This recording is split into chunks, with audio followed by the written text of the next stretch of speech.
Buenos días, licenciado. Mi nombre es Reinaldo Aguas y le voy a exponerle sobre la historia de la gimnasia. La historia de la gimnasia.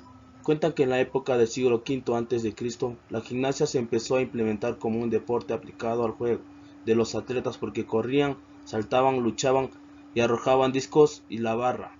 En la antigua Grecia practicaban la gimnasia para prepararse para la guerra.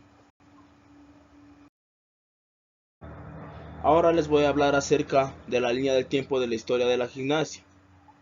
En el año 300 a.C. inicia la gimnasia. La gimnasia tiene un origen de aproximadamente 2500 años. En el año 100 a.C., los gladiadores se implementaban en la antigua Roma, más que todo en los circos. Los espartanos realizaban rutinas de calistenia similar a los que comúnmente se conoce en los entrenamientos de peso del cuerpo. En 1700 nace la gimnasia moderna. A finales del siglo XVII y a principios del siglo XIX, la gimnasia comienza a cobrar su concepción moderna, y en 1790 inicia la primera competencia de gimnasia. Durante las primeras décadas de 1800 y en 1800 también se desarrollan la primera máquina que fue creada en Alemania. Y en 1811 Friedrich, el padre de la gimnasia, inauguró el primer espacio al aire libre para poder entrenar la gimnasia.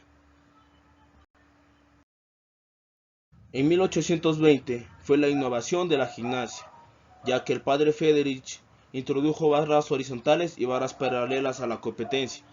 Y en 1830 la gimnasia emigra a los Estados Unidos por primera vez. Y en 1881 fue la necesidad de crear la Federación Internacional de la Gimnasia. Y en 1896 la gimnasia por primera vez en los Juegos Olímpicos, que se llevó a cabo en Alemania. En 1926 las mujeres entran a competencia. La competencia femenina debutó en el año 1928 en los Juegos de Ámsterdam. Y en 1934 se celebran los primeros campeonatos del mundo de los grupos femeninos. En 1950 se desarrolla la gimnasia moderna. A finales de ese mismo año la gimnasia rítmica nace. Y en 1952 son las pruebas de la gimnasia en las Olimpiadas, dominadas URSS y Japón.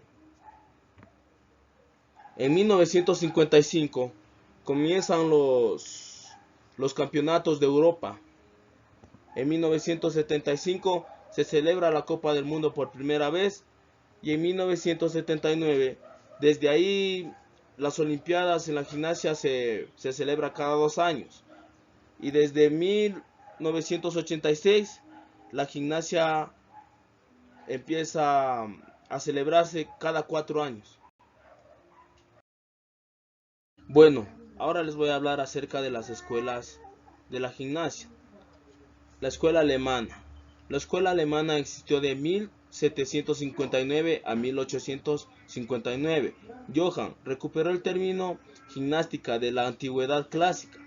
Sus ejercicios localizaban el movimiento de varios grupos musculares.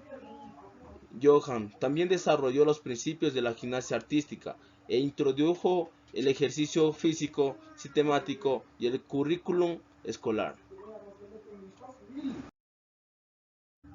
La escuela de la gimnasia sueca.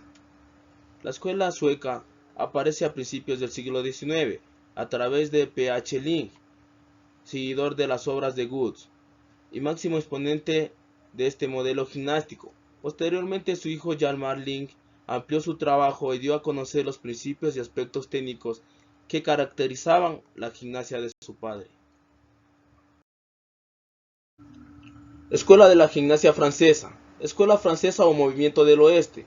La escuela francesa fue creada por Francisco de Amoros y Ondiano Marqués de Sotelo, valenciano defensor de la gimnástica en España, que en 1803 crea su primera escuela en Tarragona.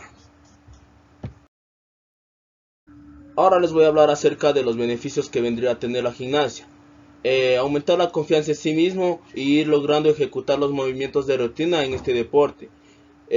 Obteniendo con trabajo y esfuerzo, mejorar la salud al estar físicamente activo y mantenerse en forma, reduciendo el riesgo de aumentar obesidad, enfermedades cardíacas y diabetes a la edad adulta.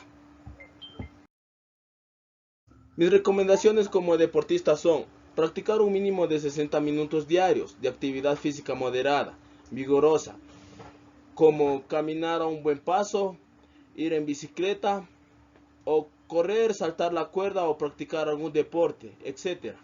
Estos 60 minutos pueden alcanzarse también sumando periodos más cortos o a lo largo del día. Mi conclusión sobre la gimnasia sería que nos ayuda a explorar nuevos movimientos y al estar en situaciones en que la vida cotidiana no estaríamos, por ejemplo, el salto del caballete o las paralelas asimétricas, pues no siempre estamos colgados de barras, menos si ya somos adultos. Esta conclusión se basa en mi experiencia como deportista.